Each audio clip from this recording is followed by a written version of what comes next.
మీ మోకాల నొప్పులకు ఎటువంటి సర్జరీ లేకుండా ఎపియాన్ పెయిన్ క్లినిక్ అందిస్తున్న అత్యాధునిక చికిత్స. వనస్థలిపురంలోని ఓ ఫ్యామిలీ ఫ్రిడ్జ్లో నిల్వ ఉంచిన మటన్ తిని ఆసుపత్రి పాలయ్యారు.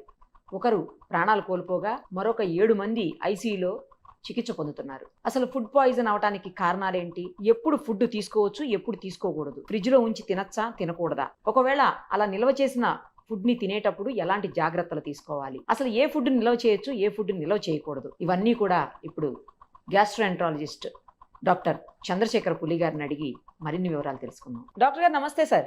నమస్కారం. డాక్టర్ గారు ఒక్క విషయం చెప్పండి. మనం చూసాము అందరం, వనస్థలిపురంలో ఒక ఫ్యామిలీ ఈ రోజు వండుకున్నటువంటి మటన్ ని ఫ్రిడ్జ్ లో పెట్టి రేపు తినటం వల్ల ప్రాణాల మీదకు తెచ్చుకున్నారు. ఒకరు అందులో ఆర్టీసీలో కండక్టర్ గా పనిచేసినటువంటి వ్యక్తి, అతను చనిపోతే మిగతా 7 మంది కూడా సీరియస్ కండిషన్ లో డయేరియాతో బాధపడుతూ హాస్పిటలైజ్డ్, వాళ్ళ ఐసీయూలో చికిత్స పొందుతున్నారు. అయితే దాన్ని వేడి చేసి తిన్నారా, మామూలుగా తిన్నారా ఇదంతా తెలియదు, కానీ మొత్తానికైతే వాళ్ళు తిన్న ఫుడ్ పాయిజన్ అయిందని చెప్పేసి మాత్రం డాక్టర్స్ చెప్పారు. అసలు ఏ ఫుడ్ తినొచ్చు, అలా ఫ్రిడ్జ్లో నిలవబెట్టి ఏది తినకూడదు, తినాలనుకున్నప్పుడు ఎలాంటి జాగ్రత్తలు తీసుకోవచ్చు, వీటి మీద కొంచెం వివరంగా చెప్పండి. సో చాలా మంచి పాయింట్ అండి. సో ఒకప్పుడు చిన్నప్పుడు మనకి ఫ్రిడ్జ్లు ఉండవు, ఏ రోజు కారు ఆ పూటకు ఫ్రెష్ గా వండుకొని తినేవాళ్ళు. అప్పుడు ప్రాబ్లమ్స్ చిన్నప్పుడు మనం చేసే ఫుడ్ ప్రాసెసింగ్, మన నాటుకోళ్ళు ఉన్నా కానీ అప్పటికప్పుడు పట్టుకుని వాటికి ఏమైనా ఇన్ఫెక్షన్స్ ఉంటాయేమో అని చెప్పి తాటేకులు కాల్చి దాన్ని కాల్చిన తర్వాత పసుపు అంటించి, అంటే పసుపు ఏంటి, యాంటీ డీకంటామినేషన్ బ్యాక్టీరియా,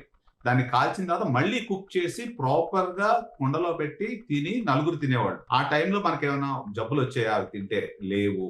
ఆ తర్వాత అప్పుడు మనకి ఫ్రిడ్జ్లు ఉండేవి కాదు. మాక్సిమం ఉంటే పొద్దున ఉంటే సాయంత్రానికి ఎంతమంది ఉంటున్నారు, ఎంత ఉంటున్నారు దానికి సరిపడా మనం వండుకునేవాళ్ళం. అలాగే మటన్ కూడా ఒక పొట్టేల్ని పెంచి ఇంట్లో పెంచుకున్న తర్వాత ఏం తింటుంది, ఎలా ఉంది, ఆరోగ్యంగా ఉందా లేదా చూసుకుని దాన్ని మనకి ఏం చేస్తామంటే దాన్ని ఉడికించినప్పుడు కూడా దాన్ని కాల్చేవాడు. కాల్చిన తర్వాత పసుపు రాసి ఎట్లా చేసి, అంటే ఒక ప్రాసెస్ అనేది ఉండేది. మన పూర్వకాలంలో ఎలా ఉండేది అని అంటే, దాన్ని ఏం చేసేవాళ్ళు, దాన్ని పసుపు అనేది యాంటీసెప్టిక్ టర్మరిక్ టైప్ లో పెట్టి దాన్ని కాల్చేవాడు. కాల్చడం వల్ల ఒక కొంత టెంపరేచర్కి వెళ్ళిన తర్వాత అది మంచిగా యాంటీ బ్యాక్టీరియల్ మొత్తం ఉండేది. అలాంటిది మనకి ఫాస్ట్ ఫుడ్స్ ఏర్పడినాయి. ఫర్ ఎగ్జాంపుల్ కొన్నిసార్లు చూస్తూ ఉంటే విదేశాల్లో కేఎఫ్సి కానీ బర్గర్లు కానీ ఒక రోజు కొన్నవి ఫ్రిడ్జ్ లో పెట్టి రెండో రోజు దాన్ని రీహీట్ చేసి తింటూ ఉంటారు. అలాంటప్పుడు గ్యాస్ట్రోఎంటరైటిస్, వాంతులు అవడం సర్వసాధారణం. కొన్నిసార్లు ప్రాణాల మీద తీసుకొచ్చే సిచ్యువేషన్ ఉంటుంది. దీంట్లో ఎందువల్ల కొంతమందికి ప్రాణాలు కోల్పోతారు ఏంటి అని చూసుకుంటే, ఈ ల్యాంబ్ లో నుంచి వస్తుందా ఇన్ఫెక్షన్, లేకపోతే మనం స్టోరేజ్ చేసిన ఫ్రిడ్జ్ లో నుంచి వస్తుందా, లేకపోతే దాన్ని సరిగ్గా హీట్ చేయకపోవడం వల్ల వస్తుందా, ఈ 3 రకాలు చూసుకుంటే బేసికల్లీ ఏ టైప్ ఆఫ్, అంటే ఇప్పుడు మనం బయట ఒక అరటిపండు పెట్టాం అనుకోండి, దానికి ఫంగస్ పడుతుంది. అవును, కరెక్ట్. సో ఒక అన్నము ఇవాళ పొద్దున వండింది 2 రోజుల తర్వాత తీసుకుంటే అది కూడా మెత్తగా అయిపోయి అది రకమైన వాసన, వాటర్ అంతా వచ్చేసి, వాటర్ స్మెల్ కూడా వస్తుంది, మురిగిపోయిన స్మెల్. సో అందాక ఎందుకు మనం తీసుకునే ఫ్రూట్స్ దేన్నన్నా మురగబెడితే ఆల్కహాల్ కింద మారుతుంది. అంటే ప్రాసెస్ ఆఫ్ ఫెర్మెంటేషన్ దీనికి తోడ్పడుతుంది. దాంట్లో బ్యాక్టీరియా ఉంటుంది, ఫంగస్ ఉంటుంది, వేరియస్ ఫెర్మెంటేషన్ ప్రాసెస్ ఉంటుంది.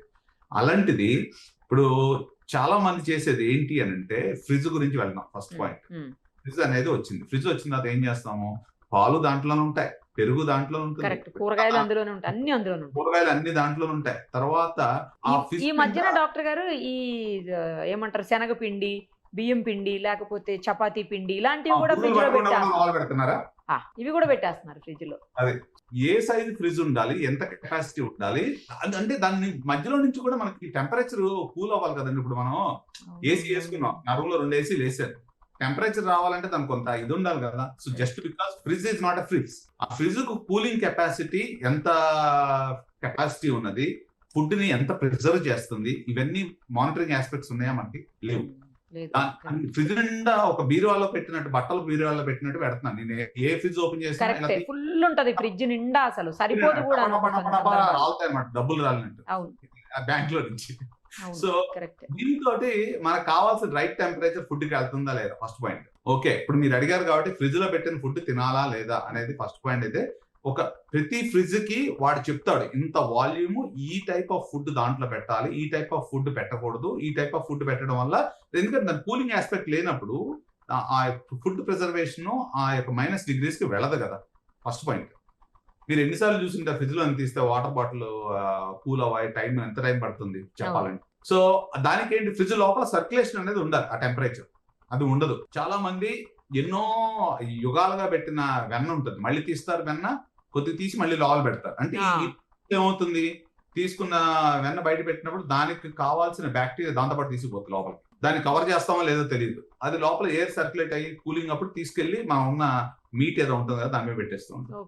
సో చాలా మంది విదేశాల్లో ఏం చేస్తారు అని అంటే ఒక క్వాంటిటీ ఆఫ్ ఫ్రిడ్జ్ ఉంటే వాడు క్లారిటీగా చెప్తాడు, ఇంత ఫుడ్ పెట్టాలి, ఇంత ఏరియా, దీనికి మధ్యలో ఎంత గ్యాప్ ఉండాలి, so that the air goes between and heats them or cools them whatever it is. So ఆ ఏరియేషన్, ఆ సర్క్యులేషన్ లేనప్పుడు ఏమవుతుందంటే దీంట్లో ఉన్న బ్యాక్టీరియా మనం తీసి మళ్ళీ 100 సార్లు పెట్టింది ఒకదాని నుంచి ఒకదానికి ట్రాన్స్ఫర్ అవుతుంది. ట్రాన్స్ఫర్ అయినప్పుడు ఏమైపోతుంది అని అంటే ఆ యొక్క ఫుడ్ కి పట్టుకుంటుంది. So next point, coming back to వండిన తర్వాత ఎంతసేపటి తర్వాత ఫ్రిడ్జ్ లో పెట్టాలి.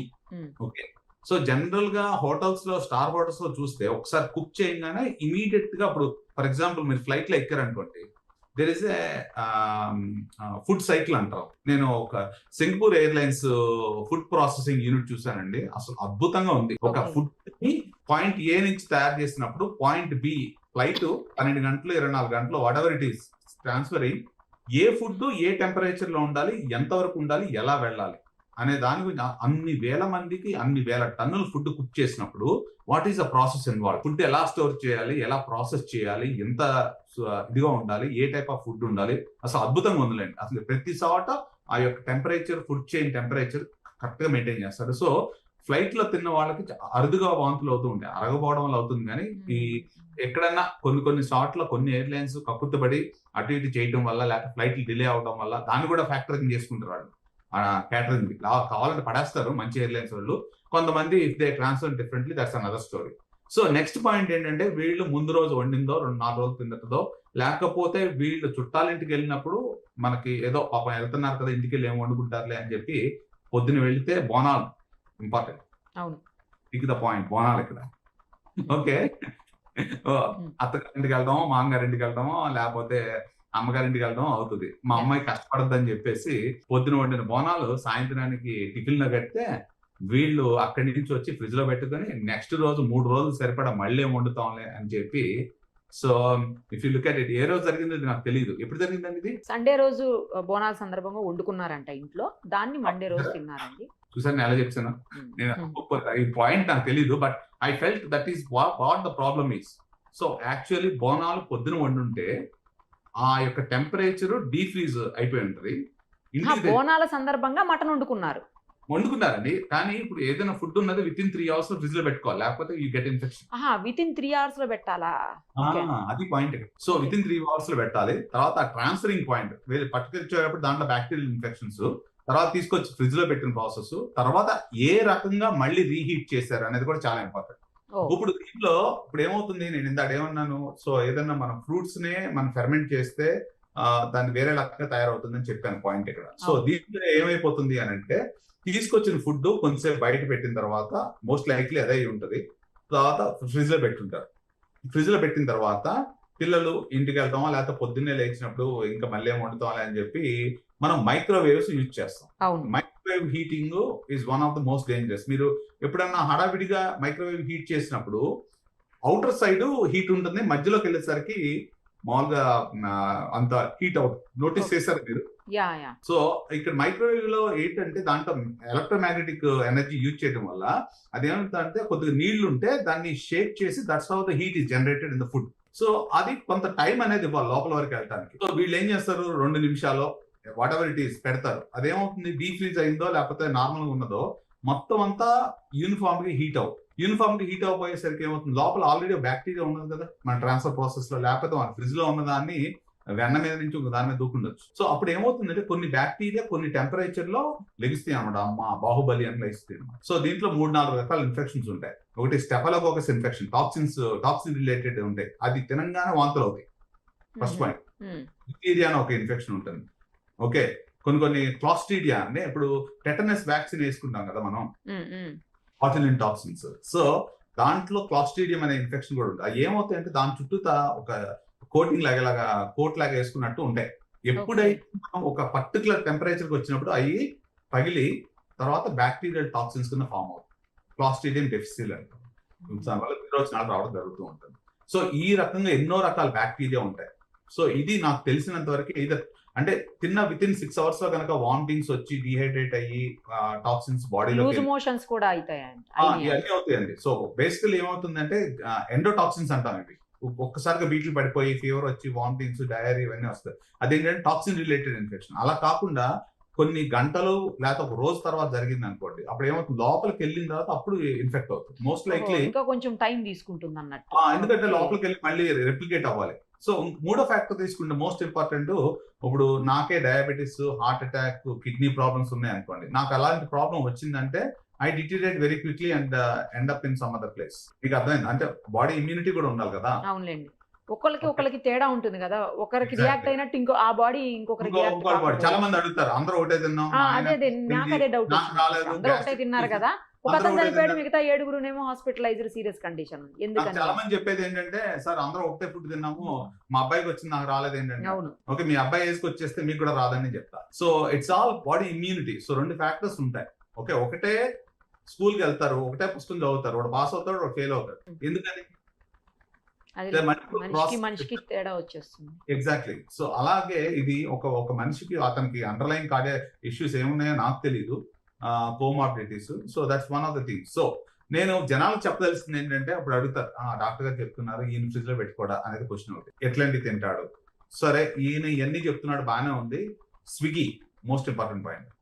స్విగ్గీ అంటే ఇప్పుడు ఎక్కడో తయారు చేస్తారు, ఎవరో డెలివరీ చేస్తారు, మళ్ళీ ఇంట్లోకి వచ్చిన తర్వాత రీహీట్ చేసి తింటాం. So I'm not just only covering fridge లో పెట్టిన ఫుడ్ ఒకటే కాకుండా అదొక పాయింట్. రెండో పాయింట్ ఏంటంటే, మీరు తెచ్చుకున్న ప్లేస్ లో నుంచి హీట్ చేశారా లేదా అనేది రెండో పాయింట్. ఇప్పుడు ఫర్ ఎగ్జాంపుల్ మీరు స్విగ్గీలో ఆర్డర్ చేసినప్పుడు రిపీటబుల్ ఆర్గనైజేషన్ తెప్పించుకున్నాను కాబట్టి తింటారు మీరు, బాగానే ఉంటుంది. కొంతమందికి ఏమవుతుంది, ఏదో నార్మల్ గా తక్కువ దొరుకుతుంది కదనో, లేకపోతే ఏదో అనో, లేకపోతే అక్కడ పని చేసేవాడు ఎలా చేస్తాను. నేను I don't want mention something. నేను ఈ దేశం వచ్చినప్పుడు ఒకసారి చూశానండి, నా కళ్ళ ముందు నిజంగా ఎప్పటికీ బాధేస్తుంది. I'm not saying which place it is. So ఒక ట్రక్ నిండా sweets, costly sweets, very reputable place. So నేను అట్లా వస్తూ ఉన్నాను, వర్షం పడింది. సో ఆ ఒక పని నార్త్ ఇండియాలో నుంచి పని చేసే అతను ఇక్కడ నుంచి ఆల్మోస్ట్ సీలింగ్ వెళ్ళే వరకు అన్ని పట్టుకుని చిన్నపిల్లాడు ఆ స్వీట్స్ పట్టుకొస్తున్నాడు. Child labour. నెంబర్ 2, వాడు మెట్లు దిగేటప్పుడు ఒక స్టెప్ కి డిఫరెన్స్ ఉంది. ఇది రాత్రి 11:30, 12 గంటలకి మొత్తం ట్రే ఆఫ్ స్వీట్స్ కింద పడేశారు. వర్షం ఉంది ఆ కార్నర్ లో. సో ఆన్ టైం డెలివరీ ఇవ్వాలి. నేను అక్కడే ఉండి ఏం జరుగుతుందా అని చూసా. టక్క ఎత్తేసి మళ్ళీ ఆ ట్రేలో పెట్టేసి ఆ వ్యాన్ లో పెట్టేసి, ఈ ఎప్పటి నుంచో చెప్దామా వద్దా, ఎందుకు నేను జనాలందరూ భయపడతారని నేను చెప్పలేదు. కానీ ఈ రోజుకి నాకు కళ్ళమిటే అది నిజంగా పాపం. అది ఐ థింక్ వాళ్ళ పెళ్లికి డెలివరీ అవుతున్నాయేమో నాకు తెలిసి ఆ ఫుడ్. అలా అని సోషల్ రెస్పాన్సిబిలిటీ మీద should I complain or should I keep my mouth shut? So ఇది జరిగి 3 సంవత్సరాల బ్యాక్ జరిగింది. నేను అప్పుడే వచ్చాను కానీ విదేశాల నుంచి, కొద్దిగా నాకు బాధ అనిపించింది. బట్ యా ఇట్ ఈస్ ఈ రోజుకి నా కళ్ళ ముందు అంటే ఇప్పుడు నా పాయింట్ అక్కడ 3 రకాలుగా ఆలోచించాను. ఇప్పుడు ఏంటి, ఆన్ టైం డెలివరీ ఇవ్వకపోతే ఆ మేనేజర్ గారి ప్రాబ్లము, లేకపోతే ఇది ఎవరు ఆర్గనైజేషన్ వాళ్ళు ఆ స్వీట్స్ ఇవ్వలేదంటే ఈ పిల్లోడి మీద వాడు ఎంత కట్టగలరు? డెలివరీ బాయ్ మీద కూడా ఎఫెక్ట్ అవుతుంది. డెలివరీ బాయ్ కదండి, అది యాక్చువల్లీ ఒక పెద్ద స్వీట్ షాప్ లో నుంచి ట్రాన్స్ఫరింగ్ ఇంటది ద హోల్ ట్రక్, చాలా లార్జ్ క్వాంటిటీ ఆఫ్ స్వీట్స్. అవి కూడా ఆల్మోస్ట్ 7 trays ఆఫ్ స్వీట్స్ కింద పడిపోయింది. టక్క పెట్టేశారండి దాంట్లో. డాక్టర్ గారు నాకు ఒక విషయం చెప్పండి. ఇప్పుడు 2-3 డౌట్స్ ఉన్నాయి ఈ విషయంలో. ఒకటేంటంటే, అసలు ఏ ఫుడ్ ని హీట్ చేసి తినొచ్చు, ఏ ఫుడ్ ని అసలు వండిన ఆహారాన్ని ఒకసారి డైరెక్ట్ గా తినటం బెటరా, లేకపోతే దాన్ని ఫ్రిడ్జ్ లో పెట్టుకుని లేకపోతే పక్కన పెట్టుకుని మళ్ళీ హీట్ చేస్తుంటారు కొంతమంది. ఇప్పుడు పప్పుచారు, సాంబారు ఇలాంటివి మార్నింగ్ వండినవి కూడా సాయంత్రం నైట్ లో తినేటప్పుడు ఖచ్చితంగా వేడి చేసి తింటూ ఉంటారు కొంతమంది. అది ఫ్రిడ్జ్ లో పెట్టినా పెట్టకున్నా కూడా అలా రీహీట్ చేయడం అనేది కరెక్ట్ కాదు అని విన్నాను నేను. అది multiple reheating is not good, because దాంట్లో ఉన్న బ్యాక్టీరియాని ఏదైతే షెల్స్ ఉన్నాయో దాన్ని స్టిమ్యులేట్ చేస్తూ ఉంటాము. సో ఎస్పెషల్లీ రైస్ ఐటమ్స్, నేను చాలా మంది ఇప్పుడు ఎస్పెషల్లీ ఈ సీజన్ మాన్సూన్ సీజన్ లో వాటర్ కంటామినేషన్ ఉంటుందండి. సో వచ్చిన వాటర్ వీళ్ళు యాడ్ చేసిన వాటర్ మళ్ళీ రీహీట్ చేసినప్పుడు, వాటర్ హీట్ చేసినప్పుడు దాని నుంచి వచ్చిన బ్యాక్టీరియా రీయాక్టివేట్ అవడము, నాకు ఈ వన్ వీక్ 10 days నుంచి చాలా మంది వామిటింగ్, గ్యాస్ట్రోఎంటరైటిస్ ఇలాంటి ఫీవర్ తోటి వచ్చిన వాళ్ళు చాలా మంది ఉన్నారు. సో మీరు చెప్తున్న పాయింట్ లో 7 ఎఫెక్ట్ అయ్యారు కాబట్టి I believe it is because of the reheated meet అని నేను అనుకుంటున్నాను నేను. సో కానీ జనరల్ గా ఈ వారం రోజులు 10 రోజుల నుంచి average gastric patients from gastroenteritis, vomiting నా దగ్గర అడ్మిట్ అయిన వాళ్ళు చాలా మంది ఉన్నారు. సో రీహీట్ చేయడం అనేది కరెక్ట్ కాదు. అయితే రీహీట్ చేయడం కరెక్ట్ కాదు. సో వాళ్ళు కూడా జనాలు ఏమనుకుంటారంటే సరే రీహీట్ చేయకపోతే వాట్ ఈస్ అంటే ఎలా కుదురుతుంది మనం ఉన్న బిజీ లైఫ్ లోకి, పొద్దున వెళ్ళి మళ్ళీ వండుకోవడం, సాయంత్రం లైఫ్ ఒక వైఫ్ అండ్ హస్బెండ్ ఉంటే ఒకళ్ళ ఇంట్లో కూర్చొని వండాలా అనేది క్వశ్చన్ చేస్తారు. సో విదేశాల్లో కూడా రీహీట్ చేసుకుని తింటారు కదా. సో ఇవన్నీ చాలా పాయింట్స్ వస్తూ ఉంటాయి.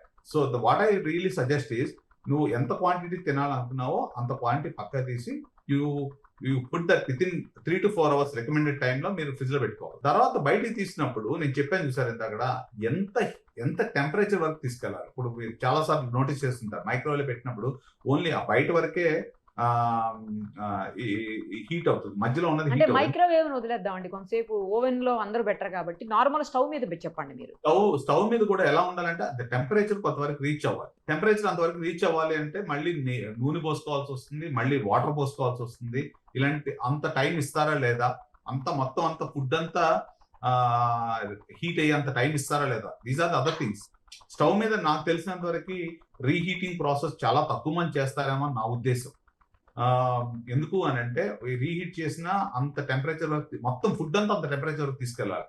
నాకు తెలిసి నాట్ ఓన్లీ జస్ట్ మీట్, ఇక్కడ బిర్యానీ ఏదో అయి ఉంటుంది నాకు తెలిసి. ఏ టైప్ ఆఫ్ మీట్ తిన్నారండి వాళ్ళు?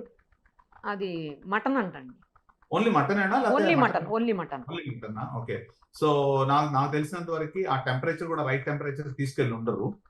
కొన్నిసార్లు ఏమవుతుంది, రైట్ టెంపరేచర్ తీసుకెళ్ళినా క్లాస్ట్రీడియం ఈ బ్యాక్టీరియా ఉంటుంది కదా, అది నార్మల్ గా షెల్ ఉంటుంది అన్నమాట. ఆ షెల్ బ్రేక్ అవుతుంది once you reach to certain temperature, then it will all cause that. So నాకు తెలిసినంత వరకు ఒక ప్రాసెస్ ఆఫ్ ట్రాన్స్ఫర్ కానీ, ప్రాసెస్ ఆఫ్ యాక్చువల్లీ ఫ్రిడ్జ్ లో పెట్టే టైం కానీ ఇవన్నీ జరిగి ఉంటాయి నాకు తెలిసి.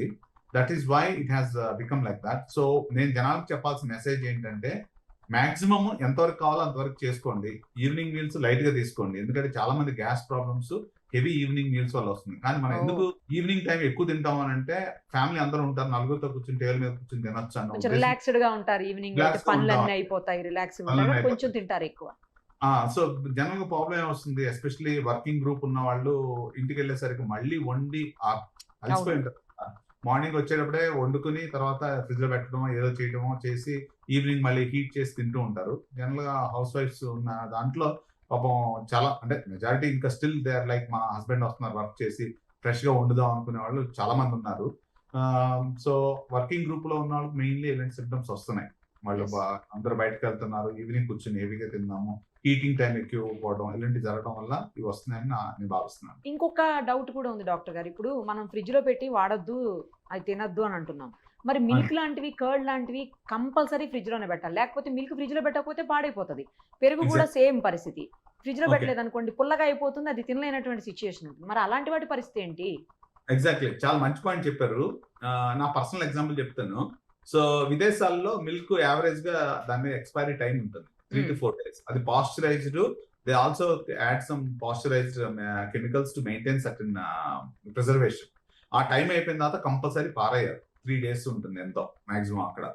ఇక్కడ వచ్చిన తర్వాత 1 day, కొన్నిటికి 2 days ఉంటుంది సార్, కొన్నిటికి 1 day అంత ఎక్కువ ఉండట్లేదండి నాకు తెలిసి. మనం కొద్ది ఇంకా మిల్క్ ప్రొడక్షన్ ఎక్కువ ఉంటుంది కానీ మనకి. సో నా ఉద్దేశం ప్రకారము సాయంత్రం కల్లా పెరుగు చేసుకుని దాన్ని మనం ఏం చేసేవాళ్ళం, పొద్దున్న పాలు వస్తే సాయంత్రాన్ని పెరుగు చేసుకుని నెక్స్ట్ రోజు తినేసి అయిపోతుంది. Not doing like that. So ఈ మధ్య నేను ఏం చేస్తున్నాను అంటే నాకున్న బిజీకి నేను ఒక మిల్క్ ప్యాకెట్స్ తెప్పిస్తాను. అవి ఏం చేస్తానంటే దాని మీద కూడా ఎక్స్పైరీ టైం ఉంటుంది. ఎక్స్పైరీ టైం ఉన్న 3 రోజుల ముందే పాడైపోతుంది. సో నేను మా వాళ్ళకి చెప్తా, ఏదైతే ప్రొడక్షన్ టైం డేట్ ఉందో దాన్ని స్టాంప్ వేసారో అదే ఓపెన్ చేయండి. ఎందుకంటే నేను కూడా 2-3 సార్లు చేసి అదొక ఫుల్ టేస్ట్ వచ్చేస్తుంది, దాంతో గ్యాస్ట్రోఎంటరైటిస్ వస్తుంది అనమాట. ఎందుకు అని అంటే చిన్న పాట్ ఉంటుంది, 73 క్యాలరీస్ ఉంటాయి. సో నేను గ్యాస్ట్రోఎంటాలజిస్ట్ అయినా నాకు టైం ఉండదు కాబట్టి ప్రాక్టీస్ లో. So I rather depend on some yogurt, పెరుగుతోటి చేస్తాను నేను. కానీ నేను చూసిన దాని ప్రకారం ఏంటంటే ఇంకా 3 days ఎక్స్పైరీ ఉన్నా అది 5 days ఇస్తారు, అది నాకు 2 రోజులకే చేంజ్ అయిపోతుంది. ఇక్కడ ఏమవుతుంది, ట్రాన్స్ఫర్ టైం ఉంటుంది. బ్లింకిట్ లో పెడతారు, బండి మీద వేసుకొస్తాడు వాడు. సో ఆ టెంపరేచర్ మారింది, టెంపరేచర్ మారింది, కరెక్ట్. మారింది. మళ్ళీ ట్రాన్స్పోర్ట్ టైము మనం క్యాలిక్యులేట్ Exactly. చేసుకోవాలి. దాంట్లో అప్పుడు ఏమవుతుంది, బ్యాక్టీరియా అప్పటిదాకా పడుకున్నవి ఒకసారి లెగిస్తాయి, మళ్ళీ ఫ్రిడ్జ్ లో పెడతాం, మళ్ళీ లెగిస్తాయి, మళ్ళీ బయటికి తీసి ఎమ్మటే తినం, మళ్ళీ లెగిస్తాయి. So you understand. So the food chain is very very important. So నా ఉద్దేశం ప్రకారము ఒక్కసారి ఆ Singapore airlines food processing chain, food chain అంటారండి, అది కనుక సమ్మరైజ్ చేయగలిగితే అందరికి క్లియర్ గా అర్థం అవుతుంది నా ఉద్దేశం ప్రకారం. That was the fantastic. It was 1.5 hour programme, but the way the chef was making how they and how sterile they are when they walk in, and ఏ టైప్ ఆఫ్ ఫుడ్ ఎప్పుడు ఎలా process చేశారు, అద్భుతంగా ఉంది ఆ documentary. Okay, I have really revolutionized Singapore the meal catering వాళ్ళది చేశారన్నమాట. It was fantastic. ఆ ఫుడ్ చైన్ అనేది చాలా చాలా ఇంపార్టెంట్. మనం ఎప్పుడైతే ఆ టెంపరేచర్ వేరియేషన్స్ వచ్చినప్పుడు కంపల్సరీ బ్యాక్టీరియా మల్టిప్లై అయ్యి ఇలాంటి ప్రాబ్లమ్స్ వస్తూ ఉంటాయి. ఏదైనా కేర్ఫుల్ గా ఉండాలి అంటే ఫ్రెష్ ఫుడ్ తినాలి, ఫ్రెష్ గా అప్పటికప్పుడు చేసుకొని తినటం, ఫ్రిడ్జ్ లో పెట్టడం, వాటిని ఒక రోజుకో 2 రోజులకో 3, చాలా మందిని చూస్తుంటాం 4-5 రోజుల తర్వాత కూడా తింటుంటారు, ఫ్రిడ్జ్ లోంచి ఫుడ్ తీసి వేడి చేసి పిల్లలకి పెట్టేవాళ్ళని కూడా చూసానండి నేను. అదే మనకేమవుతుందిలే, మనమే తినకూడదు అంటే పిల్లలకు కూడా పెడుతుంటారు కొంతమంది. ఎస్పెషల్లీ మాన్సూన్ సీజన్ కేర్ఫుల్ గా ఉండండి నా ఉద్దేశం ప్రకారం. Because I see okay, right sir. Fresh food తింటే ఏ ప్రాబ్లమ్స్ ఉండవు. Thank you very much. Thank you. Suman టీవీలో మీ పర్సనల్ అండ్ బిజినెస్ ప్రమోషన్స్ కోసం కింది నెంబర్కి కాంటాక్ట్ చేయండి.